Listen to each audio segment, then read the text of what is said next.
We is here. All right, look. Cheers. Good morning. Let's get into it. We're talking about. Hey, looks good today. We're talking about. We're talking about baseball PT. We're talking about specialization in PT. Like, is it necessary? Do you need to find a physical therapist, a rehab professional, a physical medicine person with niche knowledge? I would argue yes. I also think that a lot of people may not be aware that there's no such thing, let's say, as a baseball PT. You don't go to PT school to specialize in any one sport. And we've talked about this in other episodes where physical therapy programs, a lot of medicine programs, physical medicine programs are very general in nature, normal.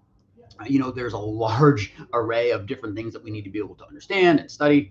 But when you have an interest, when I went to PT school, I had already played baseball at a somewhat high level, high school and college.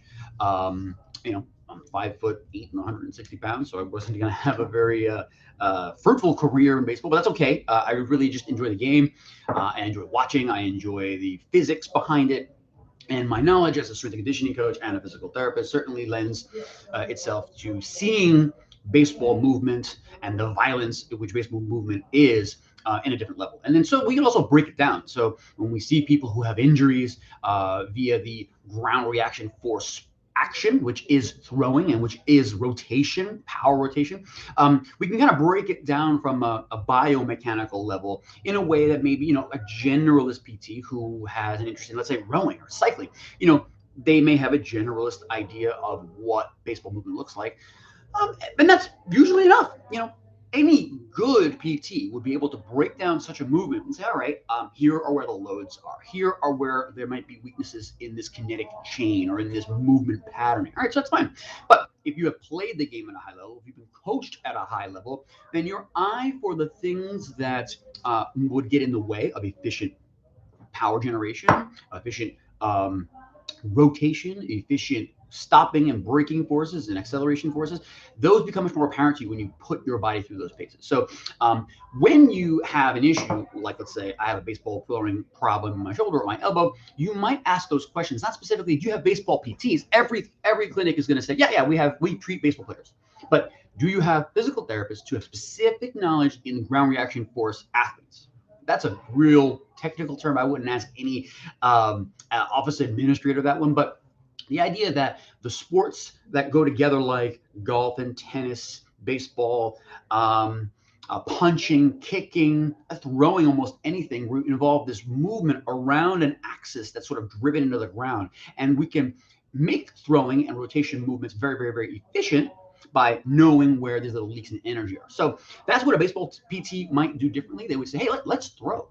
And that's a very uncommon thing. I have told numerous baseball clients, hey, bring your glove, bring your piece, we're going to have a throw. And they're like, what are you talking about? This is like physical therapy, right? Aren't I supposed to be lying on my back while you do all this other stuff? Yeah, of course, we're going to get that in. But if I don't see the reason you're here, then what are we doing? I could tell you, oh, your shoulder has sufficient range of motion and rotation and sufficient range of motion across your body, and you have okay strength, and you have a little bit of pain here or there when I ask certain muscles to turn on.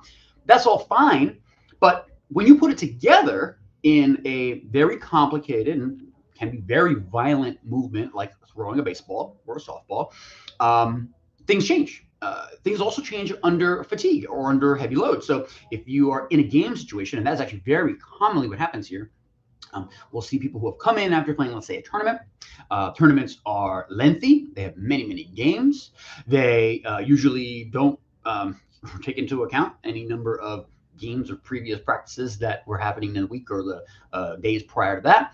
And unfortunately, we see overuse injuries when really there isn't a volume component really necessary. Like we don't need to throw the ball as many times as is thrown in a 4-game stretch over 2 days. That's not something that any professional player would do. That is not something that any collegiate player would do. And there's no, I don't think there's a high school team in the country that would do such a thing. But these travel ball clubs that seem to entice kids to get a lot of reps on the baseball field and hope that that is enough to get their body to develop. That's just not how it works. There is a very specific science. There is a very specific periodization and phasing of how you make an athlete, whether they're a baseball player or they play badminton. It does not matter. So what we're trying to do here as baseball PTs or as ground reaction force PTs, what would we consider ourselves? We're performance PTs. We are PTs who deal with folks who are motivated to move. Motivated means any motivation. It could be golf, gardening, cooking. Remember, we talked about that before. It doesn't matter what your motivation is. If you have motivation to move and you feel like your body is stopping you from doing that in some way, seek out a physical therapist. Seek out a PT who can spend the time with you and maybe who understands your hobby. So, yes, there are gardening physical therapists out there. You know why? Because there are physical therapists out there who love to garden and can relate to you about what it is to do that at a high level, doing it for a long time, doing it for many hours, doing it with heavy materials and big, so you can make something as seemingly easy to do as gardening into a very intense thing, which is terrific. If you love it, do it hard, do it a lot, and it'll make you better. So go find yourself a gardening PT, go find yourself a bike PT, go find yourself a baseball PT, go find yourself a physical therapist who can relate to you, who can unpack your issues, can speak your language, and get you back to doing what you want. That's it for today. Enjoy your day, guys. Cheers.